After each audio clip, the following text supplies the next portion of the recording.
Break news Pashamylaram అగ్ని ప్రమాదంతో తీవ్ర విషాదం చోటు చేసుకుంది. ఘటనా స్థలాన్ని పరిశీలించడానికి సీఎం రేవంత్ అక్కడ చేరుకున్నారు. ప్రమాదం జరిగి 24 గంటలు అవుతున్న ఫ్యాక్టరీ యాజమాన్యం ఘటనా స్థలానికి చేరుకోకపోవడంతో సీఎం రేవంత్ ఆగ్రహం వ్యక్తం చేశారు. ప్రమాదంలో ప్రాణాలు పోయిన వారి కుటుంబ సభ్యులు ఎంత విలిపిస్తున్నా కనీసం పరామర్శించడానికి కూడా యాజమాన్యం అక్కడ రానందుకు సీఎం రేవంత్ ఆగ్రహం వ్యక్తం చేశారు. ఈ ప్రమాదం కార్మికుల నిర్లక్ష్యం వల్ల జరిగిందా లేక ఫ్యాక్టరీలో ఏదైనా లోపాలు ఉన్నాయా, ఈ ఫ్యాక్టరీలో ఇంతకు ముందు పేలుడు సంభవించిందా అనే విషయాలకు సంబంధించిన పారిశ్రామిక నిపుణులు పిలిచి పరిశీలించి పూర్తి వివరాలు సేకరించమని ముఖ్యమంత్రి రేవంత్ ఆదేశించారు.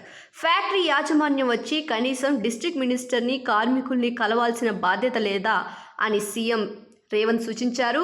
ముఖ్యమంత్రితో వచ్చిన అధికారులు, మంత్రులు కూడా యాజమాన్యం హాజరై పూర్తి వివరాలు తెలియజేయాలని సూచించారు. ఈ విషాదానికి స్పందించిన సీఎం మృతుల కుటుంబానికి ₹1 కోటి ఇస్తానని ప్రకటించాడు. ఘటనా స్థలాన్ని పరిశీలించడానికి సీఎం రేవంత్ అక్కడ చేరుకున్నారు. ప్రమాదం జరిగి 24 గంటలు అవుతున్న ఫ్యాక్టరీ యాజమాన్యం ఘటనా స్థలానికి చేరుకోకపోవడంతో సీఎం రేవంత్ ఆగ్రహం వ్యక్తం చేశారు.